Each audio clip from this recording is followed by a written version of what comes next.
Bonjour tout le monde, je suis à Saint-Romain avec Colette Dumont. Je suis très heureuse de l'avoir finalement rencontrée. Ça fait des années que je la cherche et maintenant, sans plus tarder, je vous présente son studio. En fait, on voit qu'une portion du studio, mais on va faire le tour plus tard pour vous montrer tout. Donc, merci beaucoup Colette de me recevoir. Donc, malheureusement, il manque beaucoup de pièces, fait qu'on va peut-être se mettre en situation. Tu as Fleur de Glace qui est partie en Angleterre. En Angleterre, à Birmingham. Oui, félicitations. On attend la réponse ce jour-ci. C'est excitant. Et on a ensuite la nouvelle pièce que tu as faite. Oak-Pick. Oak-Pick, c'est le nom de Harfang des Neiges en langage inuit. Et puis, elle est partie à Grand Rapids. Elle va être à Paducah. Fort Paducah, puis en espérant, oui, elle va être à Charleston aussi. Félicitations. J'ai eu la réponse, oui, Charleston. Donc, Oak-Pick qui va être aux 3 shows de AQS. Donc, ici, on voit par contre, parce que dans le fond, tu as fait tes débuts assez... c'est sûr que tu as eu en 2013, tu as gagné 2 prix au Vermont. Oui. Mais ensuite, si je ne me trompe pas, c'est en 2016 que tu as gagné plein de prix à CQA? Oui, ça a commencé avec celle-là. Oui. J'ai gagné le premier prix dans sa catégorie avec Victory. On la voit ici. Oui. Et puis après ça, ça l'a déboulé. Ça donne le goût d'en faire. Oui. Ça déroule. C'est contagieux. C'est contagieux. Donc, il y a Fleur de Glace qui est maintenant en Angleterre, puis il y a Oak-Pick qui a gagné une première place à CQA au mois de juin. Et qui elle avait gagné aussi avant, au mois d'avril, à Manchester. À Manchester. Oui, j'avais gagné 2 prix là aussi. C'était le Best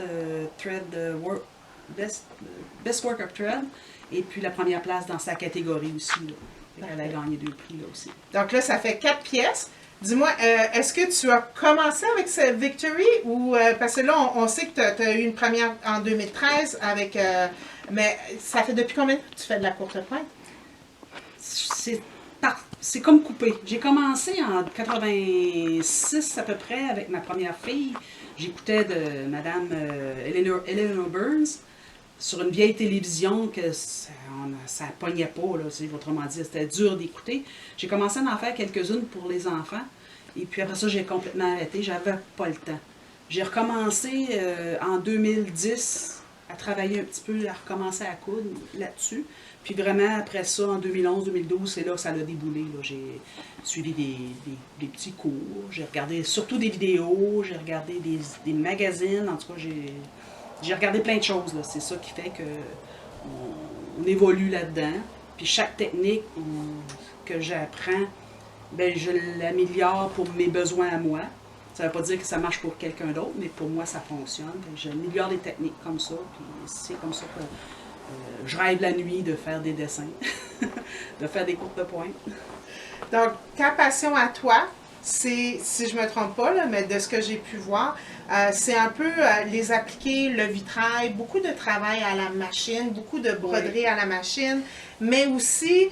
Il n'y en a pas sur celle-là, mais beaucoup de perles. De perles à la main une fois que la pièce est supposée terminée, mais elle n'est pas terminée pour toi. Presque, c'est ça, elle est presque terminée. Peut-être on pourra faire un petit scoop tantôt, montrer juste un petit coin de la dernière. Là, oui. Parce qu'on n'est pas supposé de la montrer, là. Mais vous allez voir un peu les perles. Là. Parfait, d'accord. Donc, OK, là, j'ai plein de choses à... La beauté de cette pièce-là, c'est que tu as commencé en faisant du vitrail. Oui. Et maintenant, le vitrail, le genre de biais, a été remplacé par, si on peut dire, le point satin dans toute ta broderie par machine que tu crées toi-même avec tes machines. Excuse-moi, tu programmes au logiciel. Oui. Parce que tu transfères sur tes machines. Sur la machine à broder, oui. Mais par contre, c'est un complément. Celle-là n'a pas beaucoup là, de vitrail, il y en a un petit peu. Il y en a un petit peu là. Mais le complément de celle-là, c'est vraiment le point satin avec un point de feuille qu'ils appellent. Mais c'est vraiment un complément au vitrail. Il y en a que plus de vitrail, celle-là, elle n'a pas beaucoup. Là. Puis là, tu es allé vraiment une étape plus loin. On voit l'évolution, le hamster qui tourne dans la tête, là, avec ton Oak-Pick.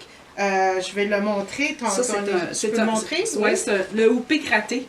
Le Oak-Pick raté. C'est le fun d'avoir des ratés comme ça chez soi. Donc, dans le fond, là, tu as vraiment été Tu fais de la peinture sur Oui. tissu. Oui. Donc, c'est un tissu prepared for dye que toi, tu... Oui. C'est un tissu blanc. C'est un tissu blanc. Je mets un petit entoilage à l'endos. Puis, comme là, on voit ici, là, il est peint. Mais il n'est pas brodé. Mais il est brodé, vraiment, c'est du free motion. Du thread painting. OK. Donc là, tu ne fais aucun dessin assisté par... Non, tu ne vas pas il est dans pas à ton l'ordinateur. logiciel de broderie. Pas du tout. Tu y vas toi-même. Oui. Donc, le noir qu'on voit, c'est peint. C'est peint. Mais tout le fil blanc après ça, on c'est le le voit free ici. motion. On le voit Oui. ici, là. Le On noir, va faire le noir oui. qui est ici, il est peint, mais le fil n'est pas appliqué dessus. Ça donne Oui. ça quand le fil est appliqué dessus. OK. C'est splendide. Puis les yeux, tu commences ou tu finis par les yeux? Disons, c'est dans le milieu. Dans le milieu? Dans le milieu un peu parce qu'il y a des cils qui vont par-dessus l'œil, fait que je dois y aller comme en couche. Là. OK. C'est comme une vraie peinture. On commence par le fond. OK. Après ça, des fois, il faut faire un peu à l'avant. Des fois, on retourne sur le fond parce que OK. pour appliquer, comme là, les cils du dessus, ils sont par-dessus l'œil. Là. OK.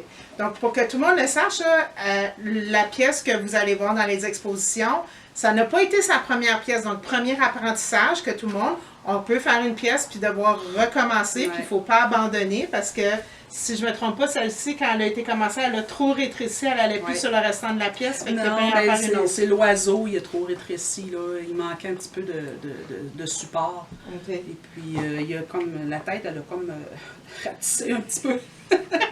Il est quand même très, très beau. Donc, tout à l'heure, je vais faire le tour avec la caméra pour montrer le restant des pièces. Fait que moi, je te posé parce que dans le fond, quand j'ai eu l'idée d'aller interviewer, de faire des quatre coins du Québec pour aller interviewer des gens, j'ai demandé sur Facebook aux gens, si vous rencontriez quelqu'un qui fait de la courte pointe, quelles questions vous voudriez leur poser? Donc là, je te sors les questions qu'on m'a posées et tu vas pour... Donc, peut-on voir un projet qui a été un échec et quelle a été ta leçon? C'en est justement un, celui qu'on va voir tantôt. Oui. C'est un projet UFO. OK. Puis je le détestais, je ne l'aimais pas. J'aimais le centre, mais autour, ce qu'il y avait autour, c'était affreux. Je détestais ça. Je l'ai repris, je l'ai replié, mis dans la tablette. Puis il est resté là. J'ai fait tout le pic. Maintenant, je retourne sur... L'idée m'est revenue, je savais ce qui clochait. J'ai retourné dessus, mais là, ça va voir ce qui va ressortir de ça. Parfait. Donc, c'est jamais un échec. Il faut juste le mettre de côté puis attendre qu'on y reparle. Parfait. Ah oui, alors là, c'est quelqu'un qui l'a posé la question en anglais. How do you balance quilting with housework? Parce que justement, comment est-ce qu'on fait pour balancer la courte pointe avec le travail? Parce que ce que j'ai pas dit depuis le début, c'est que Colette habite sur une ferme et elle a énormément de choses à faire, surtout l'été. Comment tu fais? Il y en a qu'on ne fait pas. La courte pointe ou le housework? Un ou l'autre. Un ou l'autre. Des fois, on ne fait pas de courte pointe, des fois, on ne fait pas de housework. OK. On ne peut pas faire les deux en même temps. On n'a pas le choix d'en laisser aller. Mais si je comprends, moi, je crois intuitivement, je parle de tout ce que tu m'as dit, tu travailles plus sur tes courtes pointes l'hiver que l'été. Oui. C'est ça? Exact. OK. Donc, pour toi, pour du moi, 15 mai au 15 octobre, c'est fini ou... Non, ben, j'en fais tout le temps au travail pareil, là, mais c'est pas du travail à plein temps. Mais en hiver, je peux passer une journée complète dans ma salle de couture, mais en été, je peux pas faire ça. OK. Il y a le jardin, il y a les animaux, il y a tout l'ouvrage de maison quand même qu'il faut faire. Ouais. Mais c'est sûr que ma vaisselle n'est pas tout le temps faite. Là. Non. Non. Ah, je suis déçue. Non. Donc, donc là, c'est quelqu'un qui m'a posé la question, c'est quoi ton budget en tissu? Donc, je pense qu'on peut aussi expliquer que Colette avait un magasin de tissus auparavant, que je pense que ça fait une dizaine d'années. Plus que ça fait 15-20 ans. Ça fait 15-20 ans. Donc, tout ça, c'est des retails ou tu as quand même racheté depuis? La portion en bas, c'est ce qui reste du magasin, puis j'en ai d'entreposé dans une petite remise, là, en rouleau. Là. OK. Mais partir de là à là, c'est tout du tissu acheté là, pour les courtes pointes. Là. OK. C'est pas du tissu de magasin que j'avais avant. Là, non. D'accord, OK. Bon, disons que je mets un petit peu de budget là-dessus. Un là. petit peu de budget. Ouais. Puis, c'est pas des fat quarters, hein? C'est Non, au mètre ou au 3 mètres? Au mètre. Des fat quarters, j'en ai pas beaucoup. J'en ai quelques-uns, là, mais vraiment pas beaucoup. OK. C'est du tissu au mètre. Puis toi, quand tu choisis, tu y vas par couleurs que tu as besoin pour faire tes projets? Est-ce que tu achètes par projet ou tu achètes par... J'aime le tissu, tu le prends? J'aime le tissu, mais aussi, des fois, j'ai besoin de certains tissus. Par exemple, pour le background, le fond. Ben, des fois, c'est peut-être pas un tissu que j'aurais acheté, mais il fait pour le background. Je l'achète. OK. C'est un tissu comme... j'avais choisi ça, un exemple. Un exemple, ça, c'est un tissu pour un background que je voulais faire une couture pointe avec. Mais j'ai changé d'idée, j'ai mis un autre tissu. Fait que je reste pognée avec.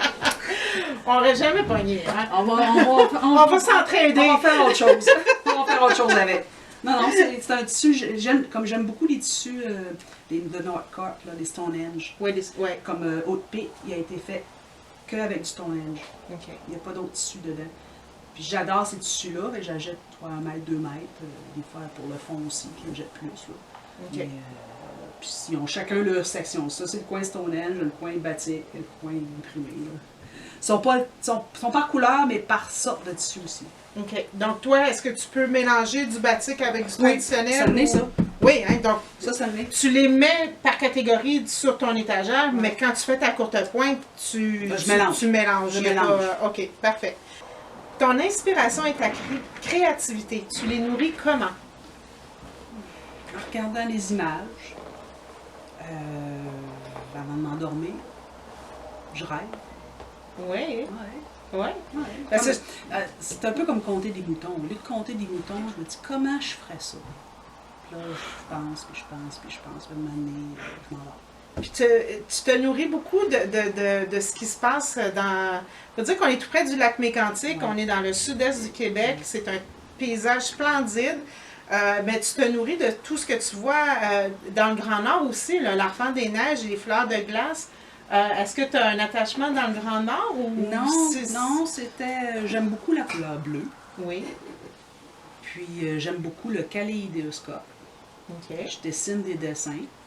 Et puis avec le logiciel ou même avec le miroir, tu sais, temporaire, tu as un miroir qu'on peut utiliser pour faire le kaléidoscope. Oui. Ben, à ce moment-là, ben, ça me donne une forme de base qui comme celle-là. Puis après ça, ben, j'aime beaucoup la broderie, j'aime beaucoup les appliquer. Je mêle tout ça ensemble. Tu sais, ça se fait pas, un projet se fait pas par comme ça. Il commence un peu au centre. Après ça, il évolue. Tu sais, je veux dire, ça ne veut pas dire qu'au début, ça ne veut pas dire que j'aurais mis ça ici, ça ne veut pas dire que j'aurais mis ce coin-là. Ça y va au fur et à mesure. Si je vois le morceau au centre, ben, ça sera beau au côté. Si je veux essayer une nouvelle technique, ben, je peux l'essayer. Comme ça ici, c'est un point que j'ai fabriqué avec le logiciel, carrément. Il ne se vend pas ce point-là. Là. Ça a été fabriqué carrément avec le logiciel. Fait que ça évolue. L'inspiration vient, on dirait, je pourrais dire que l'inspiration vient du début de la pièce. Oui. Puis elle grandit. Puis elle te nourrit. Oui, elle nourrit tout seul. Fleur de glace, c'est un petit scoop que je vais te donner. La partie centrale de Fleur de glace, ça aurait été supposé d'être la courte pointe, mais elle a grandi. Il y a les 4 autres sections autour, ça a été rajouté. Tu sais, l'inspiration vient, on dirait, du projet de départ. Oui. Après ça, ça grandit. Je comprends absolument. OK. OK, ça, c'est une question très importante. Pourquoi vos machines cousent droite et pas la mienne? C'est une super bonne question. Ben, elle coupe pas droit, ma machine. Elle coupe tout croche. OK. Des fois, c'est le fun quand c'est croche. Ça fait de quoi d'amusant. Fait qu'il faut dire qu'il faut arrêter de stresser sur le fait qu'on pense que c'est pas droit, mais... Des fois, on fait de quoi de croche intentionnellement. Bon. Comment tu fais ton choix de couleur? C'est un peu... j'avais acheté une carte de couleur, une charte de couleur. Je ne l'utilise pas réellement. Je l'utilise plus... je fais du testing, autrement dit, je mets une couleur à côté de l'autre. Tu fais tes auditions. Je fais mes auditions. Tu commences avec du bleu presque tout le temps, ça se souvent, j'aime beaucoup le bleu, oui, j'aime beaucoup le bleu. Puis ça évolue, autrement dit, je mets une couleur, j'auditionne les couleurs, puis je vois si ça fonctionne. Si c'est beau à mon œil, ben je pense que les autres vont aimer ça aussi. Oui, je pense que c'est un peu ce qui est arrivé avec la courte pointe dans le UFO qu'on va parler tantôt. Oui, OK. Les couleurs matchaient pas. Ça donnait pas du tout. Puis je l'ai enlevé, j'ai rajouté une autre couleur, ça a marché. OK. Et c'est quoi tes outils de travail préférés? J'en ai plusieurs. OK, les 3 meilleurs. Ma Bernina, La Bernina, ma brodeuse, la brodeuse. et puis ma longueur. Je suis machine, OK. Je peux-tu en rajouter un autre? Je peux-tu en Oui, rajouter? oui, vas-y, vas-y. Mon pinceau à peinturer. Le pinceau à peinturer. D'accord. What was your defining moment that led you to love or create with quilting? J'ai pas mal tout le temps aimé ça. Oui. Mais il y a une partie de ma vie, j'ai dû arrêter parce que je faisais d'autres choses dans la couture. J'avais mon commerce, je faisais de la réparation, de la confection. Puis, à un moment donné, ben, dans la vie, il se passe plein de choses. J'ai divorcé. Puis, ça fait que j'ai recommencé à faire de la courte pointe. Mais c'est en achetant ma Bernina nouvelle que je voyais les projets qui étaient dans le magasin, qui étaient tout affichés. Je trouvais ça tellement beau. J'ai tout le temps aimé ça. Faire j'appelle ça de l'artisanat au début, mais là, maintenant, c'est de la courte pointe. Mais j'ai tout le temps aimé ça. J'ai suivi quelques cours à ce magasin-là. Puis là, ça a décroché. Là. Ça a décroché. Disons, ça décroche plus. J'ai accroché, puis je décroche plus. D'accord. C'est ça qui me donne le goût de faire ça. Puis aussi, à la ferme, ici, là, c'est tellement prenant là, que c'est mon petit coin de repos. Là. Quand je viens ici, là, je me repose, je m'évade la tête. Là, je pense plus à la vache qui file pas bien, plein de choses. Là, je pense pas. Là. Je m'évade là-dedans. Oui. Je pense que oui. Ouais. Et je crois que c'était toutes les questions qu'on... En fait, il y a quelqu'un qui a demandé est-ce qu'on peut voir la première courte pointe que tu as faite. Donc, à la fin, je vais mettre en photo la première que tu m'as montrée qui a gagné le prix en 2013. Ouais. Et puis, on va aller voir, on va tourner pour aller voir l'autre pièce. On va le mettre. Le petit scoop, c'est le petit UFO que j'ai changé les couleurs, qu'on va terminer. Ça, c'est les pièces que je fabrique avec des perles pour appliquer dessus. Il y en a des grandes comme ça. Il y en a des petites. Avec un centre de tissu. Donc, c'est un appliqué rond sur le lequel on va broder, on va perler. perlé. Ouais. Okay, après ça, c'est appliqué dessus. Comme ça aussi.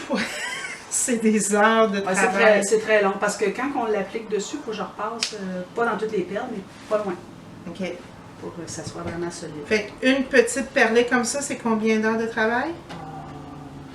1 heure, peut-être. 1 heure? Juste 1 heure? Ouais. OK, mais c'est parce que tu as de l'expérience, parce que Ouais. tu as déjà fait fleur de glace et Ouais, tout ça, parce ouais. que moi, je voudrais faire ça, puis ça me prendrait 40 heures. là. Ça, c'est une partie de la bordure C'est splendide. qui va être appliquée ici. Elle va être ici, comme ça. Donc, déjà, la bordure est perlée de Oui. petites perles, puis on va rajouter Ouais. toute... On va avoir d'autres petites affaires ici dans les coins. Là, ça, c'est à temps perdu. Juste pour le fun. Ouais. Disons, je l'emmène en haut, là. Quand je vais en vacances, je l'emmène, Voilà. ça s'emmène bien. Oui, c'est vrai. Oui. Oui. Ça ici, ben, ça en a une autre pièce. C'est plusieurs triangles rassemblés et perlés. OK. Puis ça va ici. Ici, comme ça, là. Ouais, ça va comme ça. C'est splendide. Ça va aller ici. Ça, c'est juste pour le fun. Un UFO qu'on était tanné de voir, Oui. qu'on a redonné vie. Le UFO, la partie que j'ai enlevée, c'est vraiment la partie à partir du blanc en sortant. OK. Ça, là, c'était vraiment pas beau. Là. J'ai gardé la partie centrale. OK. Et là, vous voyez pas toute la courte pointe. Mais Là, non. j'en laisse cacher un petit peu. Là. Puis on va la voir dans un show en 2021. J'espère bien la 2020. finir. J'espère la finir en octobre. En octobre. Ben, là, c'est vraiment un temps perdu. Hein? Oui, c'est Là, ça. il me reste à appliquer ça, puis à faire des petits détails, là, les bordures aussi. Là. C'est vraiment splendide. Donc, c'est à voir dans les shows en 2020. Merci beaucoup, Colette, de plaisir. m'avoir reçue. C'est vraiment fantastique. Et puis, on a vraiment hâte de voir ça fini. Merci. Ça fait plaisir.